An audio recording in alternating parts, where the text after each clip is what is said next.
Sometimes you make a movie because of a sentence that you hear. In Apocalypse Now, the sentence that made me make that whole movie, and pardon my bad language, is I read a quote where a general or someone says, "We teach the boys to drop fire on people, but won't let them write the word fuck on their airplanes because it's immoral." I said, that's Apocalypse Now.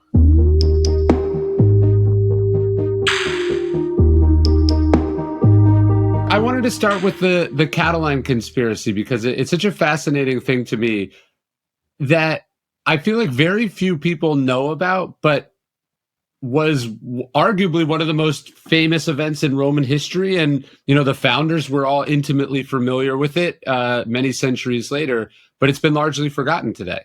Well, it has to do, I think, with the nature of history is that it very often is twisted by whoever the victor was to make it turn out in a prepared way.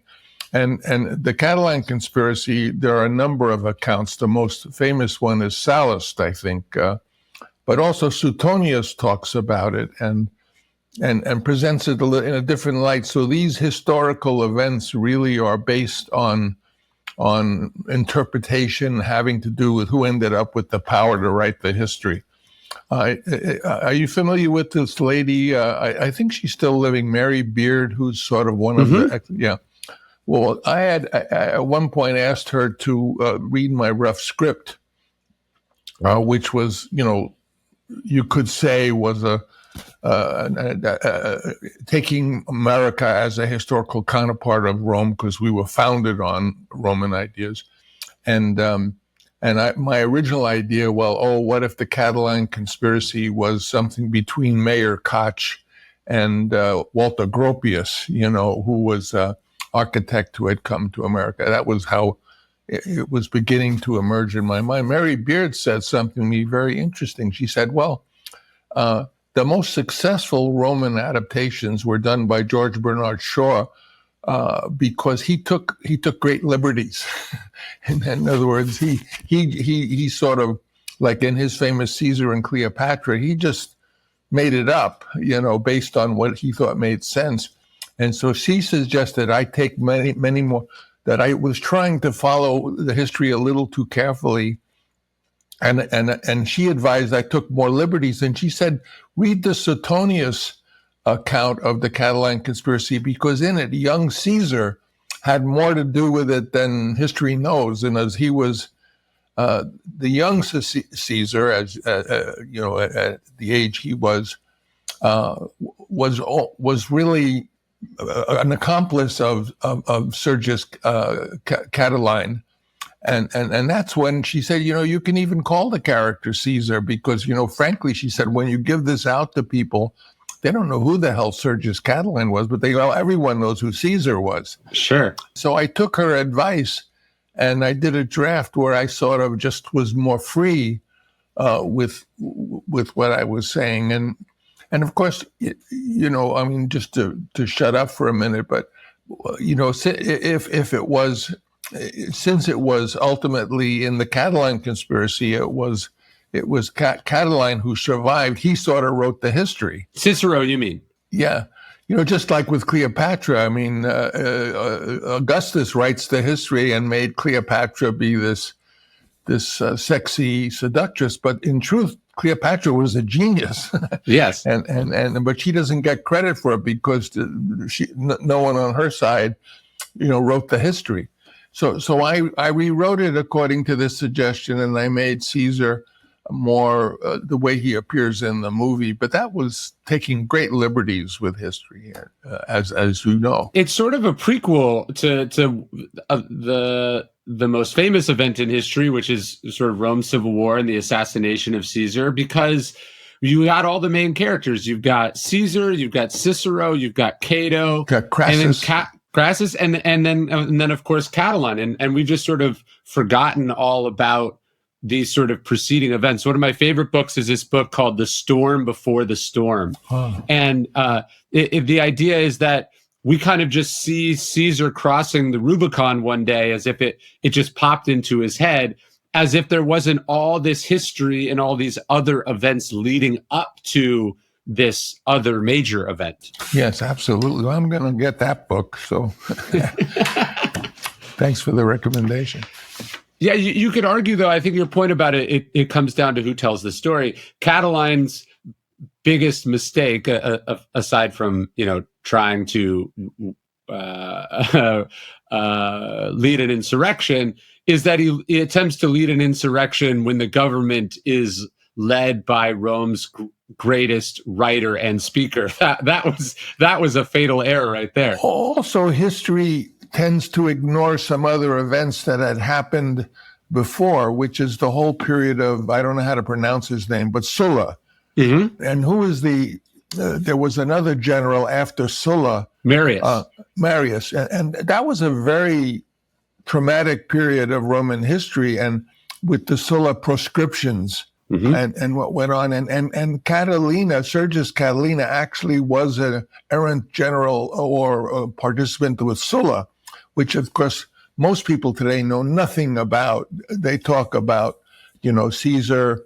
When they make the comparison of what's going on in America today, they don't allow that there was a terrible period of Sulla and proscriptions, and whoever you declared was a traitor, you got all his property.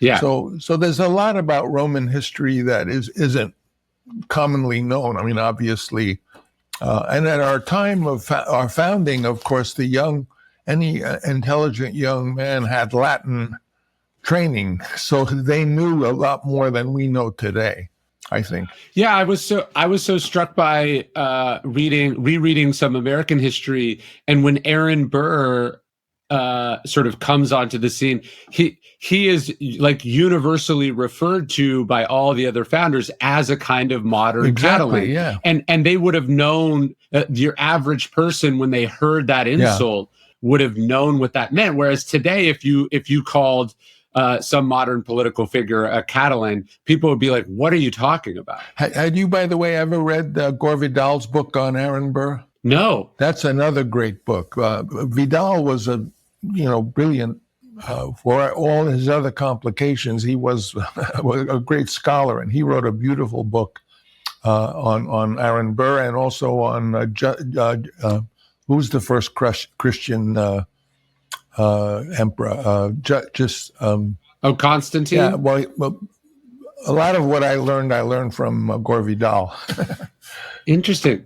So have you always loved Roman history? Well, I didn't. I was a very poor student.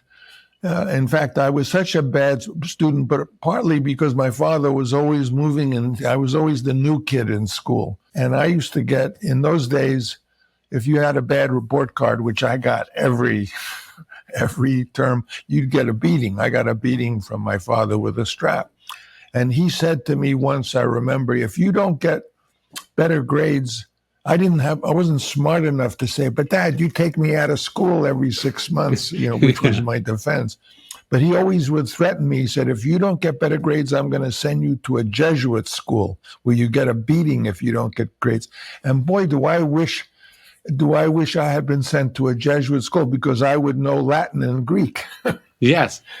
And what a gift that would have been if I could read Latin and Greek, which you got in a Jesuit school, if you went to one of those. So my sadness is I was a bad student. I couldn't do anything that I really had. I wanted to be a scientist. My father said, you cannot fail algebra twice in a row and be a scientist. So, did Roman history seem part of your heritage as an Italian? I'd just be curious. Like, I see it as sort of just the ancient world. I'm not seeing this sort of, I don't see it as so much as a place, right? I see the Roman Empire. I'm not thinking Italy, but I'm just curious what your perspective is. Well, as a kid, I remember, my name is Francis, but I was really named after my grandfather, Francesco. And when I was a kid, being an Italian was sort of like, there were certain neighborhoods you couldn't move into. And my parents didn't teach us the language. and gave us anglicized name. My brother was Augustino, but we called him August, Augie, and I was Francis. And that was to avoid this, that we were low-class Italians. We couldn't move in the neighborhood. But my mother always said, oh, but you're an American, and America is the greatest country in the world. But my father would say, but you're also Italian. And the Italians contributed to all the great literature and music and opera and classicism. And of course, I was born in 1939, so this is when World War II was going on. Yeah. And the Italians were allied with the Germans. Not the good guys. Yeah. But, interesting thing, which I'm sure you know, is that the figure who really went back to ancient Rome and sort of resurrected fascism was the Nunzio, the poet.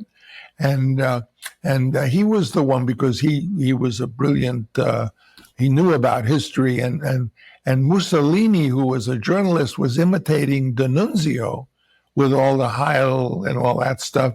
And Hitler was imitating Mussolini. So it really goes back to an Italian poet, Gabriele D'Annunzio, who was who resurrected the fascist idea as it existed in modern world wars.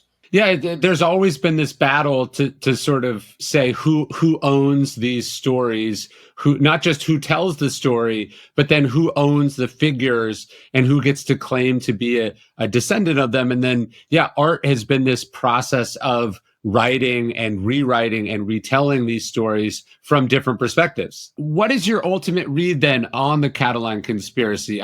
I tend not to love Cicero. Of all the sort of ancients, I find the more I read about Cicero, the less I like him. He seems kind of obnoxious and annoying. Yeah, no, there's no question. I mean, the reason he emerged in my mind is because the famous anti-Catiline speech is something every Latin schoolboy knows. Yes. And so I wanted to get that in my movie word for word, which I did. Have you seen my movie yet? No, I haven't seen it yet. I'm very excited. But Eddie told me all about it. We have to show it to you. It's pretty weird. I mean, it's very definitely unusual. And it probably does more of what I wanted to do than I realized. Interesting. Because, when you're making an unusual movie, or a movie you don't know how to make, which is usually what I find myself doing, the movie starts making itself, and you start following, you start saying, well, let's do more of that and less of that. Yeah. And little by little, the movie is, if you know what you're doing, then you just do what you know how to do. But if you don't know what you're doing, which was when I made Apocalypse Now, I had no idea what I was doing. And Megalopolis, I had no idea what I was doing. So little by little, I was following what the film was suggesting. And we would look at the stuff, all of the collaborators, and we'd see some really weird stuff that we had shot to get going, and we'd say, let's do more of that. So there's kind of an emergent property when you're following a story? Yeah, you and the collaborator, first of all, as you know, theater and cinema is a collaborative art. Yeah. I mean, it's not one guy sitting alone writing a book. It's a team of people who are creatively collaborating together, which is a thrilling. I've often said that collaboration is the sex of creativity, because to work with a dozen other people who are talented in maybe specific fields, but all of you together are coming together to make this group art, which is what theater is. Why it's a group that you belong to, and of course, as the director, you're sort of the ringleader, perhaps, but you're really also a follower of what the actors are doing, what the composer is doing, what the visual artists are doing. So it's a very exciting project. But you sit together and you evaluate what you're getting, and the process of when you say, let's do more of that and less of that, is the film telling you how to make it. In other words, you as a group are recognized, like in Apocalypse. Did you ever see Apocalypse Now? Of course. There's a scene in Apocalypse Now where all the boys are on the boat and they're all stoned, and they're setting off smoke grenades on the boat, red ones and blue ones. Well, smoke grenades, the purpose of smoke grenades, why they're colored, is on land, if there's a safe place for the helicopter to come down, or an unsafe place, and don't land here, you set off a red smoke grenade. And if it's a safe place, it might be a blue, or if it's yellow, it's be careful. So smoke grenades are like a code, but on the boat, there's no purpose for a smoke grenade. They would have them because when they got on land, they might need them. But the boys were just sending off the smoke grenades in the wind, and because they were stoned, and it was beautiful. So we all saw that in the dailies, and we said, let's do more of that. Let's do more of that. And little by little, Apocalypse Now started to become more surreal. Yeah. And that's how the movie is leading you. And in fact, when I got to the end of Apocalypse Now, I had no idea how to end it because it had become so surreal that the ending, which was a typical big battle scene ending, was no longer appropriate. And Brando, who was such a smart guy, a brilliant man, said to me, "Oh, you've painted yourself in a corner, haven't you?" He realized that I had taken the film so far off into the surreal that a normal ending wouldn't work. Well, the same thing happened with Megalopolis. As we looked at it together, we collaborators, and there was a lot of weird stuff I do just to get going, to sort of, you do the first few takes and you might do some unusual things to sort of spur everyone's creativity. And then the later takes get more and more normal. Well, we started saying we all liked the early takes, which were the weirder ones. Said, well, let's do more of that. And it's that let's do more of that and let's do less of that starts to determine how the movie gets made. Well, let's talk about the oration real fast. I have a chunk of it here. When, O Catiline, do you mean to cease abusing our patience? How long is that madness of yours still to mock us? When is there an end of that unbridled audacity of yours, swaggering about as it does now? Shame on the age and its principles. It's just so amazing. Whether it was fully deserved or not, you can't argue with the brilliance of Cicero. No, and it was that speech that was my hook. I said, can you imagine being in New York and having Mayor Koch saying that to Robert Moses? Sure. Yeah. That was in a nutshell. Sometimes you make a movie because of a sentence that you hear. In Apocalypse Now, the sentence that made me make that whole movie, and pardon my bad language, is I read a quote where a general or someone says, "We teach the boys to drop fire on people, but won't let them write the word fuck on their airplanes because it's immoral." I said, that's Apocalypse Now. Yeah. Yeah. Sometimes it's just one sentence. And so this Catiline oration, which was in Latin, and every schoolboy in America, every schoolboy knows that. I said, what if I could do that? And that led to the whole movie. Yeah, it is kind of amazing. I've been talking about this, whether or not you actually needed to learn Latin or Greek these days. The magic was the way they taught it for so many hundreds of years was that you had to repeat these magnificent sentences and epigrams and ideas that were kind of seeping in. By rote, over and over. But when I learned Spanish in high school, it was like, where do you want to go to lunch? Where do you live? What are your parents' names? Where is the post office? Yeah. Yeah, ¿Dónde está la biblioteca? You're not learning the greatest turns of phrase ever coined by human beings. And I wonder if that's why languages are so uninteresting to most school kids. Well, the schoolboys in our founding of our nation were reading Caesar, the Gallic Wars, the whole thing. Yeah. They knew it by heart. Yeah, Washington was the only founder who hadn't read the classics in Greek or Latin. He was considered not as smart because he only read them in English. Only in English. Right, and Jefferson, on the contrary. Yes. But Jefferson was not a Stoic. Jefferson was an Epicurean. Mm-hmm.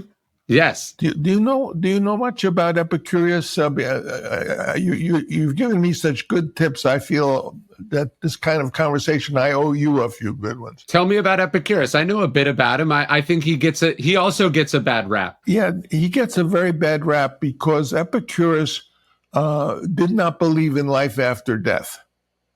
Part of the Epicurean philosophy is he talks a lot about it in a beautiful way. He says, where there's life, when death comes, you don't exist. Yes. The Catholics had their biggest business was the paying of, what do you call them? Indulgences. What is that called? Indulgences. Yeah. So the Catholics basically wanted to bury Epicurus, whose philosophy was much different than people. People think Epicureanism is to be fat and just go to feasts and eat. That's not at all what he was about. But anything of Epicurus, or even a Roman poem that was about Epicurus, was banned and disappeared. And it only turned up in the 14th century in some monk's library for the reason you said, is because just like people used to have to recite it over and over again, they used to have to just copy the text down over and over again to practice. There's a wonderful book that I recommend to you that you'll thank me a million times that it's a good read. It's called The Swerve. Have you ever heard of it? Yes. An incredible book. Oh, you read it? Yes. Stephen Greenblatt is a treasure. Yeah, he wrote. He's a Shakespearean scholar, but he wrote The Swerve, and it was an eye opener for me. I then became an Epicurean because so much of what's in the Epicurus philosophy has nothing to do with. In fact, he famously said, "If I had a glass of water and a biscuit, I would be eating as well as Zeus." Yes. So fortunately, Thomas Jefferson was an Epicurean, and that whole idea of the pursuit of happiness that appears nowhere else on earth except the American whatever, written by Jefferson, is right out of Epicurus. So I don't have to give you a tip because you already know. No, and I'm so excited having read The Swerve. I don't know if you've been following this, but in Pompeii, some of the things that were frozen in the ash were libraries, right? And they're starting to be able to uncode some of these scrolls with these cameras and with AI, and they think they may have a whole Epicurean library there that they've just discovered the first. What a treasure! Oh. What a treasure that would be! My goodness. Yeah, there could be we could have totally missed what Epicurus was actually about. We don't really have that much from him, but I'll tell you But we have that poem. What's the Roman poem? De Natura. Lucretius. Yeah, on the nature of things. Yeah, we have that. That's what The Swerve was about. They found that poem, and that poet was the inspiration of Dante and all the great Roman writers. I have a quote from Epicurus that I think you would love because it goes to what you were just saying. I ended one of my books with it. This is the last letter he wrote. He said, "On this happy day, which is the last day of my life, I write the following words to you." Just like to me, like Cicero would say that, to philosophize is to learn how to die. Epicurus seems to have done it very well. So we see him as this guy who's trying to avoid pain and love pleasure, but his brilliance was really his ability to find pleasure in ordinary, even painful situations. Yes. No, I don't consider myself a Stoic, but I consider myself an Epicurean. But I'm a Stoic too, because, basically what I know, and what I don't know, I ignore. The Roman poet Juvenal said that between the Stoics and the Epicureans, there was only a shirt. Like one of them wore a shirt, and the other lived a slightly harder life. But they were actually much more similar than we think. I agree. Yeah, I certainly think so. All right, so let's talk. Because you mentioned Shakespeare, Greenblatt wrote this amazing book called Will in the World. That's incredible, also. Yes. And he has a book called Tyrant, which I loved. But I was thinking, a common theme between this movie and then, of course, Apocalypse Now, but is also the theme of Shakespeare, is the ability to find old stories and then place them in a new context, but use the arcs and the characters and the morals. So talk to me about the job of an artist to sort of find and then reimagine old stories. Well, for me to do that, I would have to bring in another giant into the picture, who is the German Goethe. And what Goethe said, and he was, of course, of big influence to our wonderful American Emerson. This game is a tag game. And Goethe's position was whatever he read and whatever he learned, it was only that which he could use in something that was important. And I believe that because, I have a pretty good memory. And I wasn't a big reader as a youngster, but as I became older, I started to read much more. And I had this habit of whatever I was working on, I would try to find something that was nothing like it so I could rest my brain. But what happened is when I would read something that was nothing like what I was working on, instead of it resting my brain, it made me want to change what I was working on to be more like what I was reading. And that kept happening because I would be choosing, I deliberately choose things that had nothing to do with what I was working on. For example, at one point I chose a great Chinese book that is well studied and loved in China, called the Story of the Stone, or The Dream of the Red Mansion, written in the 16th century. And I found myself trying to change Megalopolis into being more like that, which I did, because that was one of the few books I ever read that the dream life of the characters was as important as the waking. We all dream, and then we get back to what our life is. But who knows whether our life is the dream life and not the. Sure. And in this Chinese novel, which is a beautiful book, The Dream of the Red Mansion, the dreams are part of the character's story. And so I made Megalopolis more like that. So I found that whatever it was that I was supposedly trying to get my mind off the movie, it was, in fact, I was bending my mind to make the movie more like that. And that happened a lot. And one of the reasons why the film is so unusual. But that was Goethe. Do you know anything about that whole period with Emerson in America? It was before the Civil War. Yes. They were called the Transcendentalists. Mm-hmm. Of course. Well, they were interesting because they were men and women working together, which really, so the first time intellectually as partners, as intellectual partners. And they were, of course, the light of learning in those days was the Germans, was Goethe and all of those guys. And so they were all reading and translating Goethe into English.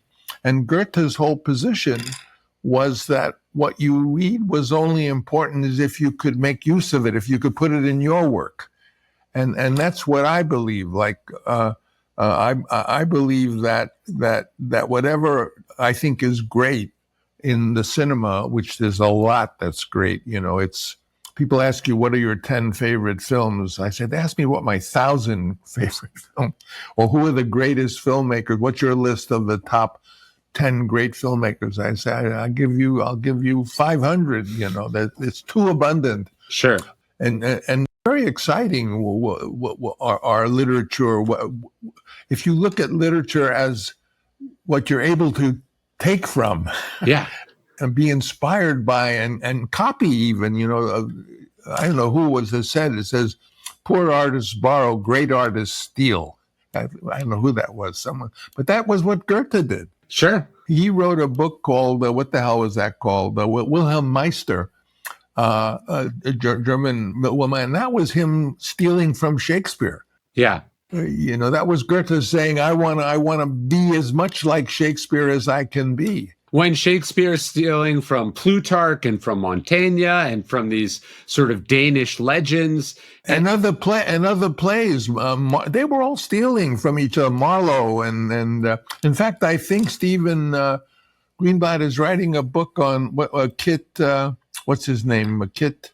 Another playwright, very famous playwright, but that no one knows anything about. It wasn't Marlowe, it's someone else. You see your movies and your thinking as products of all of that you have read and consumed and all the great stories and myths of history. I certainly don't think it's something of mine.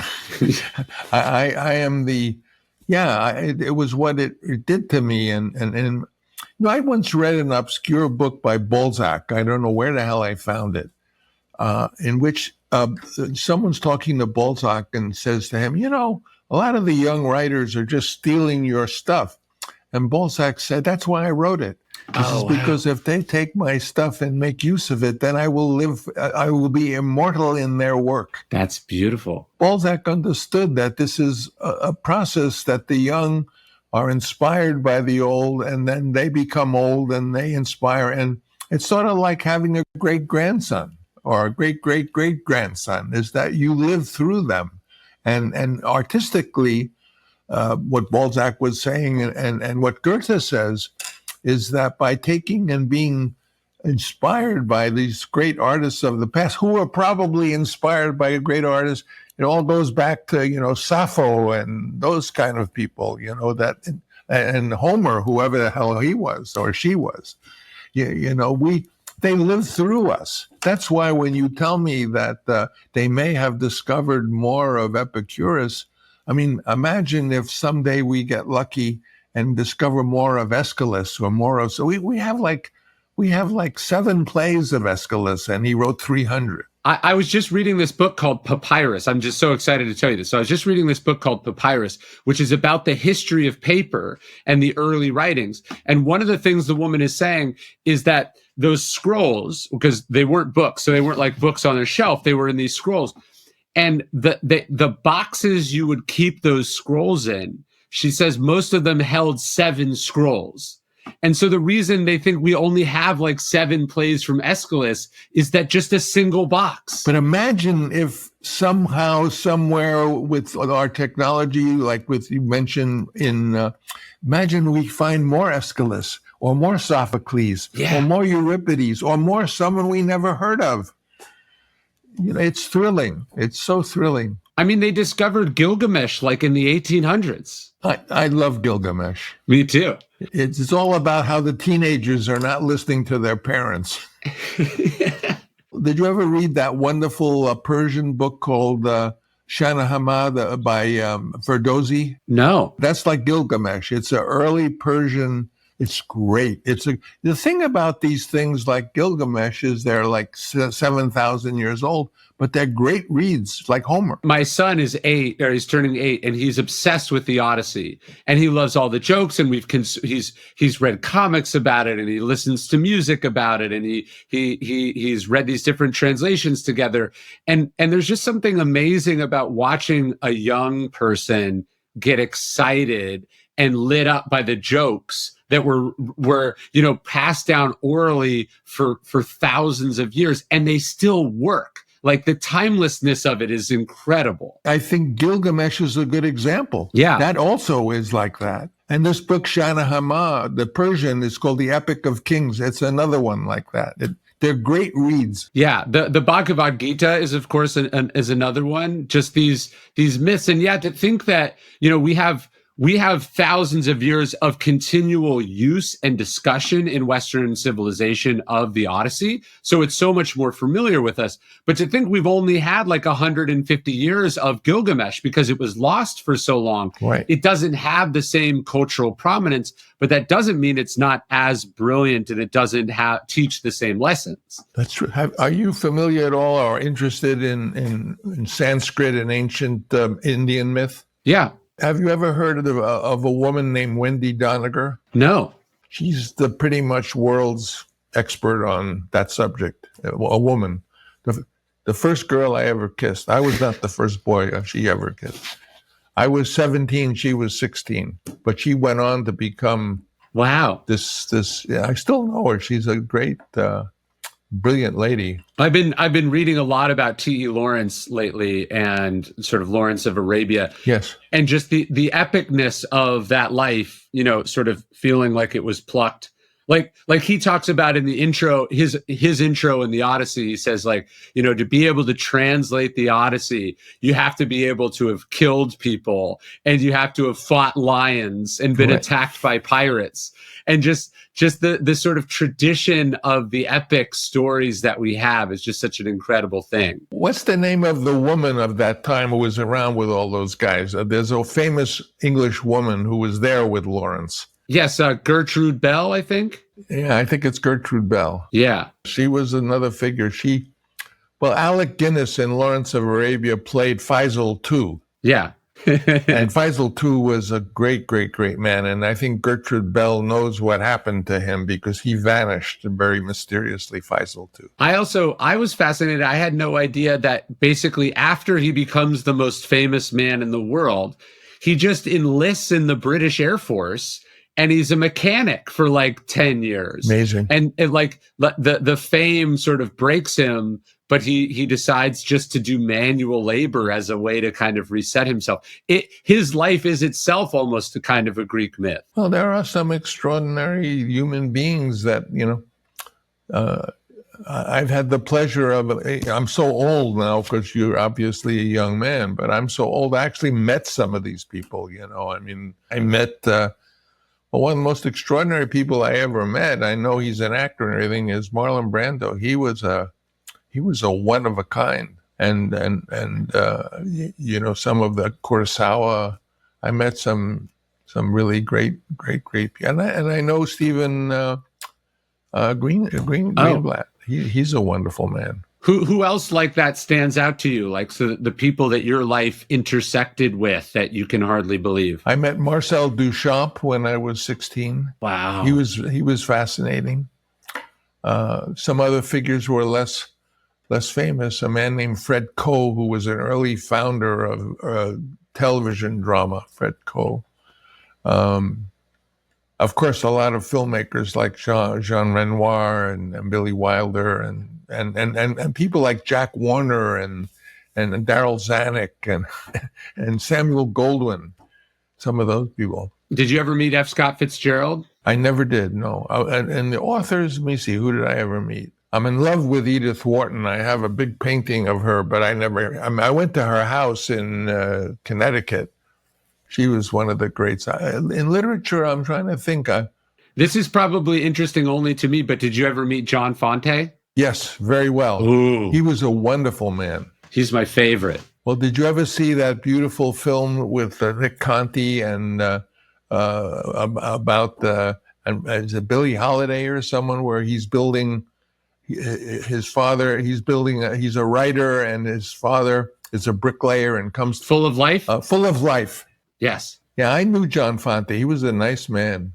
Wow. I think Ask the Dust is maybe my second favorite novel. That's a beautiful book. Yeah, and you know who knew him? He just passed away. Robert Town. You know who Robert Town is? Yes, he was great. He found like that. I think that's one of the most incredible stories in all of literature. That there's a copy of Ask the Dust in the Los Angeles Public Library, and both Towns and Charles Bukowski stumble upon it, and they rediscover this book that was basically lost because Hitler had bankrupted his publisher. Right. Interesting. No, I love that movie. I love Full of Life, and we bought the rights for Ask the Dusk, and Bob Town was very much. You know, I have a big brother syndrome. I had a brother who was 5 years older than me. He was a wonderful older brother. He wrote stories, and whatever he was, I wanted to be the junior version of. So he wrote stories under the name August Floyd Coppola. So when I copied him and tried to write stories, I would use my middle name the same way, Francis Ford Coppola. So The Godfather became such a success that I became so suddenly famous that he couldn't be August Floyd Coppola anymore because it looked like he was imitating me, but I was imitating him. And all my life I looked for those older brothers who could guide me, and that was a role that Bob Town so kindly helped me so much. When I made The Godfather, everyone hated the movie. No one said a good thing about it. And the first person who told me that there was something to it was Bob Town. Wow. And he said, there's one thing that you can do to make it better. And I said, what is that? He said, there should be a scene in The Godfather between Brando and Pacino, father and son. I said, well, that doesn't exist in the book. Could you write it? And he said, I'll write it for you. And he wrote that scene. Wow. Bob Town. My other favorite Hollywood novelist, and maybe you know this person too, so I'm just nerding out here. I love Bud Schulberg too. What Makes Sammy Run is incredible, but I love The Harder They Fall is, I think, his best one. And then he wrote one about his time with Fitzgerald also that's amazing. The Disenchanted. I wrote a screenplay, a very unusual screenplay for The Disenchanted, which he loved. No, really? And I told the story not in flashbacks, but in flash forwards, which was that was very unusual. I wish I had that script. I don't have it. I do too. But Bud Schulberg liked it. Well, this brings us full circle because Marcus Aurelius makes a brief appearance at the end of that book. I think it says something like, and then he was ceased to be whirled about as the Fitzgerald character dies. He is ceased to be whirled about. So this sort of through line of the Stoic philosophy brings us full circle here. Well, as I think everything does. I've had an interesting experience, as I told you, that I always am looking up. Even now, I'm writing. You know what I'm reading right now? No, I'm maybe a third into it. Tender is the Night. Ooh, what do you think? Well, it's beautiful writing. I'm trying to. There's a little bit of a controversy because I'm told that there are two versions of Tender is the Night, that it wasn't successful at first. So he and his editor straightened out something. I guess I don't know which version I have, but I think what's unusual is that in the original Tender is the Night, there's a huge flashback in the middle of it that goes back and tells the story of Nicole and Dick Diver. And I don't know what's going to happen. And maybe I don't know which one I have. Yeah. Have you read Tender is the Night? I have. I read it in high school, but I don't remember which one I read. Well, that's the thing. I hate it when the publisher changes it because then you don't know which one to read. But I'm going to get to them. But I have a funny thing that'll make you laugh. Is that so? Usually when I'm reading a book. And I'm finished with Megalops now, so what I'm reading is not going to change it because it's going to be shown. But I am, as an 85-year-old and as a man who wonders whether or not I'm really some sort of solipsist movie director whose life is the movie he's making, because when I was young and I made The Godfather, everyone, critics and stuff, said, "Oh, he's like Michael Corleone, this director. He's conniving and he's silently taking over." Then I made Apocalypse Now, and they said, "Well, he's a megalomaniac. He's making this. He's Kurtz. He's like Brando." And then I made a movie called Gardens of Stone about Jimmy Caan as an officer who befriends a young cadet in the squad that buries the dead and loses his son. And while I was shooting the movie, I lost my son. And I really remember thinking, my God, am I cursed? I have to live every movie that I'm making. I'm making a movie about a guy who loses his son. Do I have to lose my son? This is too weird, And recently, I sort of came back to wondering as I approach, as my family in Italian says, vicino a morte, which means the vicinity of death. This is the age when you start to be in your middle 80s and used to be in your 70s. Now it's getting later. And I begin to wonder, I said, gee, maybe I'm a sort of solipsist movie director. And, I lost my wife recently who I loved dearly. And what about love? Who are these people I love? Well, maybe they're aspects of myself. They're characters in this movie I'm making about myself. And perhaps I'm we all know that it's better to write the story from the ending the other direction, because you don't understand, like when you're a kid, and many philosophers like Kierkegaard and others have said that, we live our life from young to old, but you can only understand it if you look at it from old to young. and I just said, well, so I put into Google, what's a book I can read that can make me understand my life as a solipsist? And I got an answer. And it was, you know who Charlie Kaufman is? Yeah. He's this wonderful, crazy screenwriter. Sure. He wrote a novel called Antkind, a 700-800 page book called Antkind. And that's what Google said, if you want to read something about being So I got it.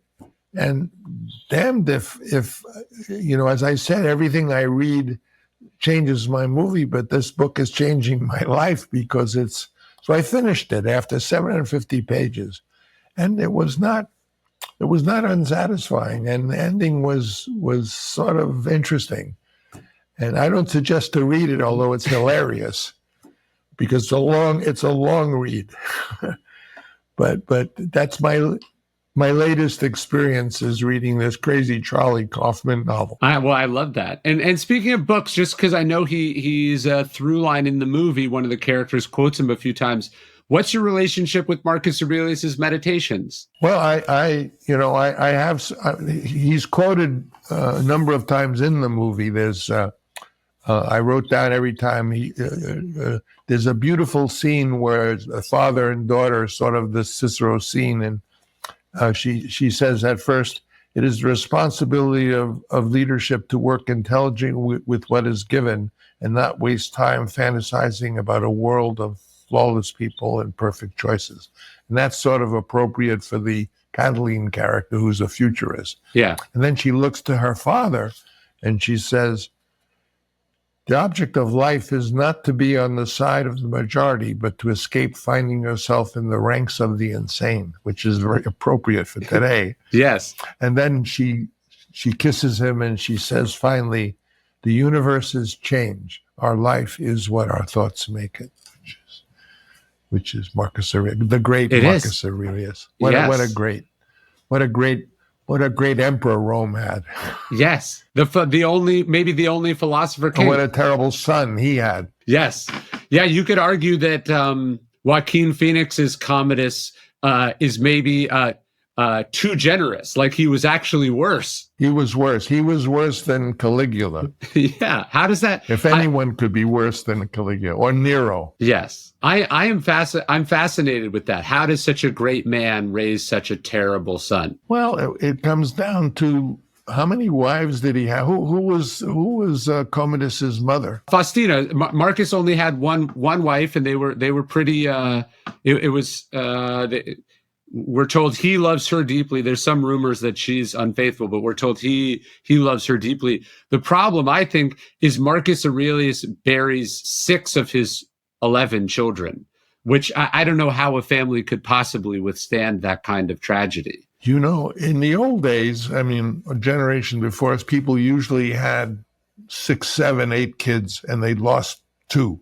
Yeah. And I lost 1 son, and I tell you, it's a sentence of 30 years before the first thing you think in the morning, did it happen? Did it really happen? And it's only after 30 years that it wasn't the first horrible thought I had in the morning. Wow.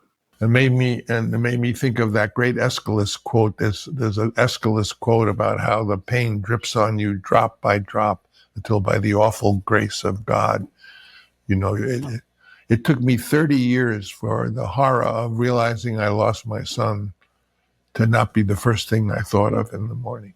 I've sort of thought that when people say Marcus Aurelius's writing is depressing, I think that this guy got out of bed at all in the morning after the tragedy and death and pain that he felt. Actually, he must have been the most hopeful, optimistic person who ever lived. I don't find, I found that there's a Marcus Aurelius quote. I'm sure you know it. I don't want to get to look at it, but I lost this wife of 60 years, and I'm so sorry. it's sort of devastating. But there was a Marcus Aurelius quote that really lifted me, which was if you lose, I don't know it literally, but you'll know it. If you lose a loved one, honor her, and in a sense try to be more like her, and then she'll live in your actions. And so my wife was very good, and I just try to be like her. And when I try to be like her, I like she was very, if someone was alone or sick or something, she'd call them up and be comforting to them. And I'm not like that. So I started to do that. People that I know, some guys my age who have no grandchildren, are just there, and call them up and say, how are you? And being like her. Yeah. And they were so pleased and said, oh, it's so kind. And so I keep my wife in my life with Marcus Aurelius' advice by trying to be more like her. I find that absolutely beautiful. Oh man, that's it is. That Aeschylus quote you just mentioned. I was just writing about this last week, because did you know that the night that RFK found out that Martin Luther King had been assassinated, he was giving a speech in Indianapolis in a black neighborhood, and he could feel a riot coming on. And he quoted that speech to them, and he spoke about his own loss of his brother. And that was one of the few cities in America that didn't riot. And so again, these ideas from the classics coming right back to modern life and being of use. It's such an incredibly wonderful and important tradition, I think. Well, someone sent me that quote when I lost my son, and it was the only quote that I understood emotionally, that ultimately it drops on you drop by drop, until by the awful grace of God comes wisdom or something, whatever came. Yeah, I think before that, Sophocles or Aeschylus says, we suffer unto truth. That's the only way that we learn the important things about life and about existence. We suffer into truth. How beautiful. Well, the loss of a child is not something I would wish on my worst enemy. In fact, I don't even have any enemy. I find everyone in my life who maybe did me wrong had reasons in their story to do it. So the only person it's tough to forgive is yourself. Mm-hmm. How many years have you been married? I have been married for, let's see, I think we're approaching 10, but I've been with my wife for 20 years. We met in college when we were 19 years old. Oh, how wonderful. Well, I hope in my movie they ask in the story, she says to the character, of all the institutions your utopia wants to preserve, which is the most important to you? And he says marriage. Wow. Marriage is going to change because everything around it is changing, but I do hope we can preserve it, because there's something so more beautiful about it than meets the eye at first glance. What's funny, I had first read Marcus Aurelius in college a few weeks before I'd met my wife. And I remember we were on our first date, and I was telling her about this book that I'd read. We were talking about it.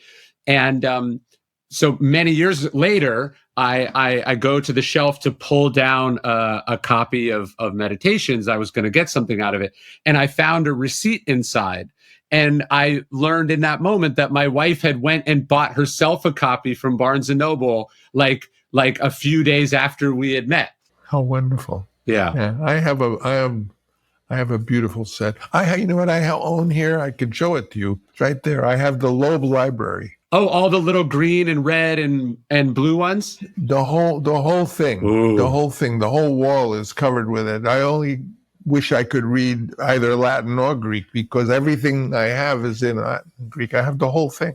Yeah, every other page, right? One page is English and then one page is the original. Those are just beautiful little books. Yeah, it's a great publication.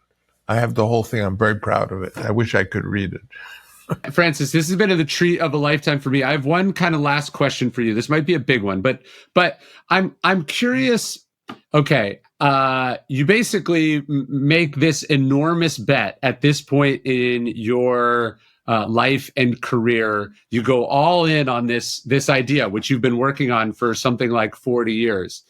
How does an artist know that this is the thing and they haven't lost their mind, right? Like, I imagine there must have been moments where you doubted yourself, or you thought, this isn't going to work, it's too hard. How does an artist know what is the big swing that they have to take, and then what is a field too far? Well, you don't know, but it just, for me,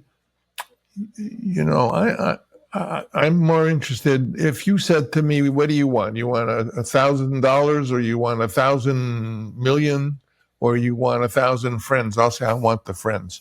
I don't value money. There's too many times in history where people had buckets of money and couldn't buy a loaf of bread, yet there was a friend who said, "I'll give you half of my bread." Sure. And I believe that we are all one family together, and I don't think in the future there's going to be money. I think it's going to be us doing things for each other that give us pleasure, and I mean, also I realize, the biggest gamble I took was Apocalypse Now, because I was on the hook for it, and interest was over 20%. And people are still seeing Apocalypse Now. And I feel pretty confident that no matter what happens, people are going to be going to see Megalopolis for the next 40 years. And maybe a period where it's an apparent disaster. But over time, I once read an article that James Joyce was talking about Finnegan's Wake. And he said, "I'm going to put so much interesting stuff in this that it's going to take 50 years for people to figure out what's in it, and it'll sell the whole time." It's sort of like that. If you make a work, I believe that Megalopolis is rich in what's in it, and that people will see it again. And it's not boring. Yeah. It's not like most people who see it or don't like it. If you say, "You want to see it again tomorrow?" they say, "Yeah." Because it's never boring, and there's always something new, like Apocalypse was. So, I feel sanguine. I didn't make it to make money. I made it for people to change how they feel about one another, and the real. There are a lot of things that are never said publicly. I asked Stephen Greenblatt. I said, "Has any philosopher ever said the human being is a genius species? The human being is beyond, by light years, any other intelligent creature we know?" He said, "Well, there was one guy named Miranda Pico de la Miranda who wrote something called The Origins of Man, but he got put in prison for it. And he had to get out, he had to say that, yes, the human being is an incomparable genius, but God made him so that someone could appreciate how great God was." And that's how they got. But he died at 39. Did you ever hear of him? No. Miranda de la Pica, his name is. And he's the only one who's ever said what this movie says. This movie comes right out and says it to your face. The human being is beyond a creature that is beyond being admired. It should be, we are great. What we can do is great. There's no problem on this earth that we can't solve, that if we just could employ our gifts to it. And I believe that to be what other creature can do what we do? No. I'm sitting here on a stupid device talking to you, where God knows where you are. I get to feel I know you. And we made this thing. We primates crawling around in the jungle. How do we do it? We are geniuses, and we are one family. That's what I feel, and that's what Megalopolis basically says. Well, I respect and I appreciate the bet. My friend, the filmmaker Casey Neistat, said to me once, "Look, if all we cared about was money, we would have gone into advertising." And he said, "You have to remember, you don't make work to make money. You make money to make more work." And that's kind of how I think if you're not going to go all your chips in on something you cared about, what was the point of accumulating all the chips in the first place? Totally, and it's not.